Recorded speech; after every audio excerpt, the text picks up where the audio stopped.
തുടിക്കുന്നെന്നുള്ള മനസ്സലിവതിനാൽ ആത്മനദി എന്നിൽ കവിഞ്ഞൊഴുകിടുമ്പോൾ രോഗനിരാശയാലും പൈതാഹത്താലെയും തളരും ആത്മാക്കളെ കൈത്താങ്ങുമേ.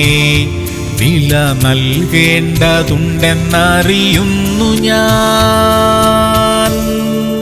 സങ്കീർത്തനങ്ങൾ 118:15. ഉല്ലാസത്തിന്റെയും ജയത്തിന്റെയും ഘോഷം നീതിമാന്മാരുടെ കൂടാരങ്ങളിലുണ്ട്. പ്രിയമുള്ളവരെ, പ്രശ്നങ്ങൾ വരുമ്പോൾ പലരും പല വിധത്തിലാ അതിനെ നേരിടുന്നത്. ദൈവവുമായി ബന്ധമില്ലാത്തവർ ചഞ്ചലപ്പെടുന്നു, എന്നാൽ ദൈവാശ്രയം ഉള്ളവർ ധൈര്യപൂർവ്വം മുന്നോട്ടു പോകുന്നു. അല്പമായ ആശങ്ക ഉണ്ടാകുമെങ്കിലും ദൈവം കാര്യങ്ങളെ പരിഹരിക്കും എന്ന ഉറപ്പ് നമുക്കുണ്ട്. ദൈവം നമുക്കായി ചെയ്യാൻ പോകുന്ന അത്ഭുതത്തിനായി നാം ദൈവത്തെ പാടി സ്തുതിച്ചുകൊണ്ടേയിരിക്കും. പ്രാർത്ഥിക്കാം. സ്വർഗീയ പിതാവേ, ഞങ്ങളുടെ ജീവിതത്തിൽ വരുന്ന പ്രതികൂലങ്ങളെ ധൈര്യപൂർവ്വം നേരിടുവാനുള്ള ബലം ഞങ്ങൾക്ക് തരണമേ. എല്ലാ ആശങ്കകളും ഒഴിഞ്ഞു പോകട്ടെ. അവിടുന്ന് ഞങ്ങൾക്കായി ചെയ്യാൻ പോകുന്ന അത്ഭുതത്തിനായി സ്തോത്രമപ്പാ. യേശു ക്രിസ്തുവിന്റെ നാമത്തിൽ തന്നെ. ആമേൻ, ആമേൻ, ആമേൻ.